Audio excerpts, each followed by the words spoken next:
2030 kapasitas Bandara Ngurah Rai full, rencana Bandara Bali Utara menggantung. Demer berhenti berpolemik dan segera putuskan lokasi bandara baru.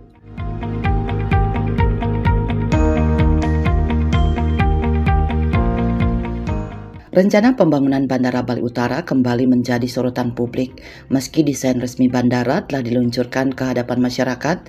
Hingga kini lokasi pasti pembangunan belum ditetapkan.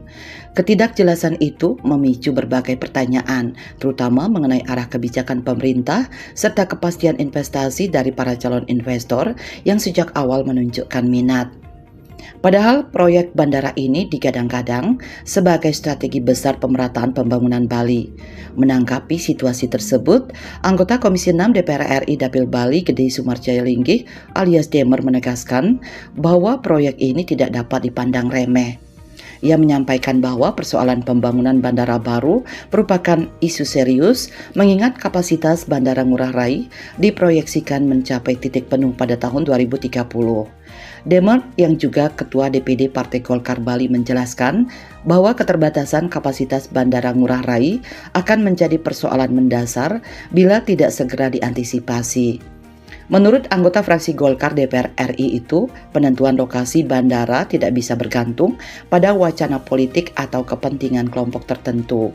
Proses tersebut harus melibatkan konsultan bertaraf internasional karena lokasi bandara baru wajib memperoleh persetujuan dari International Civil Aviation Organization (ICAO), organisasi penerbangan sipil internasional yang beranggotakan 167 negara termasuk Indonesia. Persetujuan inilah yang menjadi dasar legitimasi teknis dan operasional bagi pembangunan bandara baru. Pengusaha sukses asal Desa Tajun, Kabupaten Buleleng itu menegaskan bahwa tanpa persetujuan ICAO, investasi maupun operasional bandara baru tidak akan mungkin dijalankan. Yang pertama, persoalan ini saya sampaikan persoalan serius. Kenapa saya bilang persoalan serius? Karena saya mengerti persis bagaimana kapasitas airport Ngurah Rai. Karena rapat-rapat itu saya mendapatkan data. Di mana airport Ngurah Rai 2030 sudah full capacity. Artinya apa? Kalau full capacity, kita harus mulai membangun airport baru. Karena airport di sana untuk double runway itu tidak memungkinkan. Jadi, dan keluarannya juga sangat sulit. Jadi keluar dari airport itu macet dan sebagainya. Nah, maka harus ada airport yang kedua. Nah, siapa yang menentukan airport kedua? Ini harus melalui konsultan. Konsultan yang bertaraf internasional.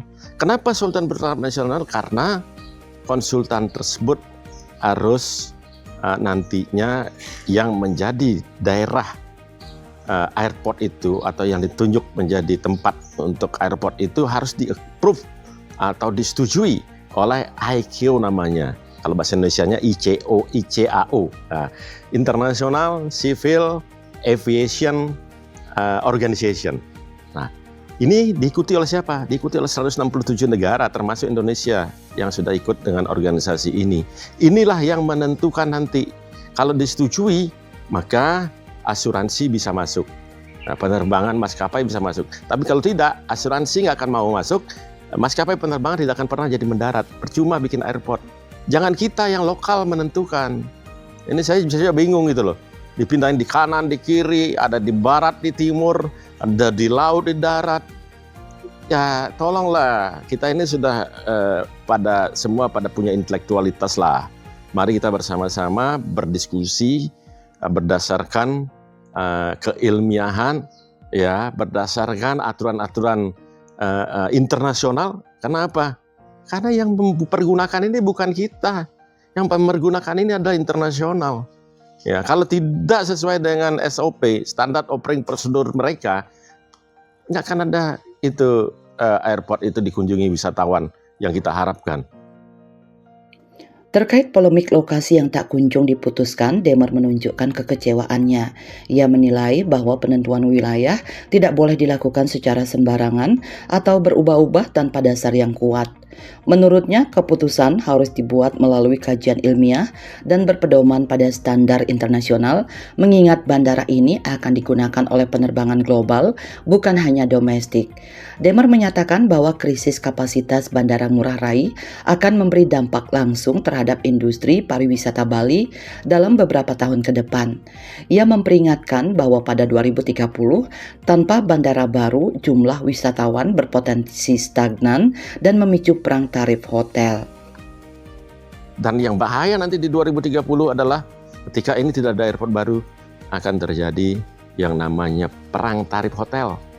Karena stuck, orang cari tiket bisa 2 bulan nanti cari tiket dari luar ke Bali atau dari Jakarta aja mungkin nanti bisa 2 minggu sebelumnya, belum tentu dapat lagi tiket. Oleh karena itu, ini serius tuh. Saya bilang sangat-sangat serius airport ini. Ya, oleh karena itu saya minta mari kita sama-sama menghormati konsultan untuk sama-sama mengacu kepada kelayakan internasional yang dibuat oleh ICAO. ICAO ini adalah organisasi yang anggotanya 167 negara. Jadi bukan main-main. Nah, oleh karena itu, mari jangan berpolemik lagi, ya. Tentukan konsultan internasional, kalau saya nggak salah ada konsultan internasional sudah mengecek 8 titik di Bali ini, dan kemudian juga mereka sudah mengacu kepada ICAO, tinggal dipanggil, kalau nggak salah namanya LNB.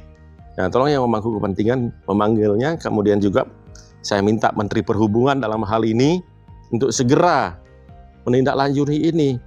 Ini persoalan Bali ke depan ini akan menjadi persoalan yang berat kalau seandainya berlama-lama memutuskan dan akhirnya malah kalaupun nanti itu katanya diperpanjang yang di Airport Ngurah Rai, kemudian ada pembebasan, biayanya sangat mahal dan pemerataan pertumbuhan itu berat.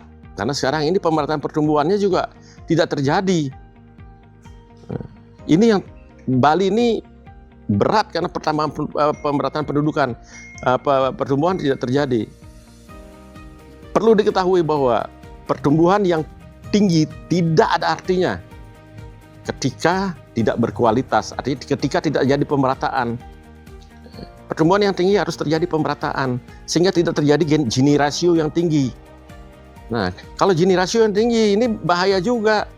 Nanti akan terjadi gejolak masyarakat. Si miskin merasa terjolimi, ya akhirnya berontak dan akhirnya semua berantakan. Kalau sudah chaos, ya perekonomian berantakan. Dan ini siapa yang bertanggung jawab? Pemangku kebijakan. Oleh karena itu, saya cukup keras bicara karena mungkin udah puluhan kali saya bicara masalah ini. Jadi hari ini ya saya mengungkapkan isi hati yang sudah lama terpendam ini. Mohon maaf kalau ada hal-hal yang yang merasa tersinggung, tapi mari kaji dengan benar untuk kepentingan ke depan kita.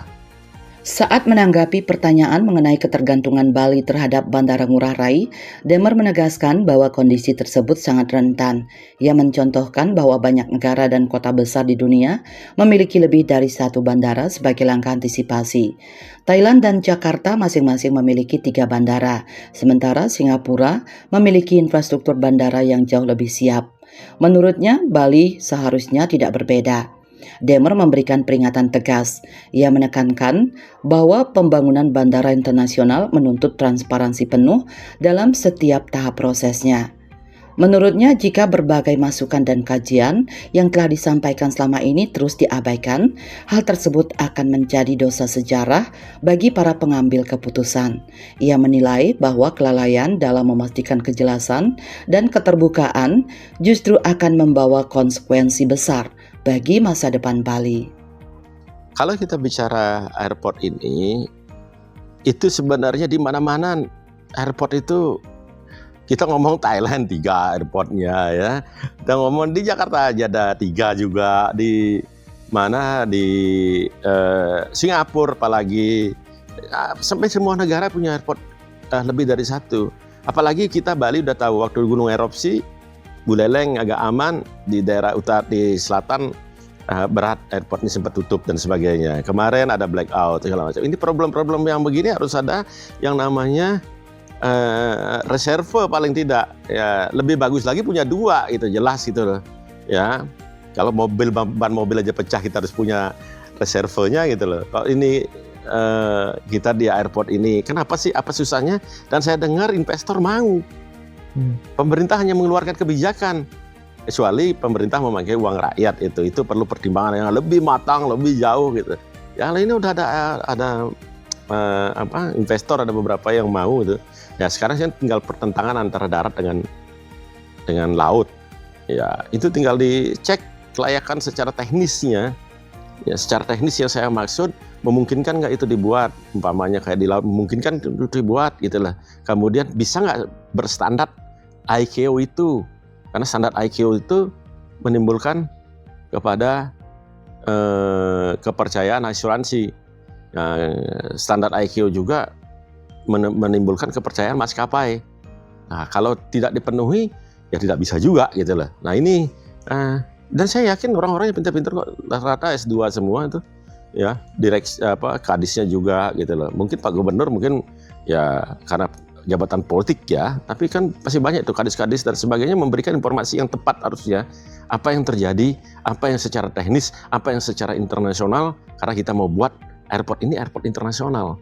Ini harus gamblang, terbuka semuanya. Kalau enggak, ya kembali lagi saya bilang, dosa sejarah kita nanti. Sudah ada banyak input dan sebagainya, tapi diabaikan, ya namanya dosa sejarah. Bali 1 mengabarkan,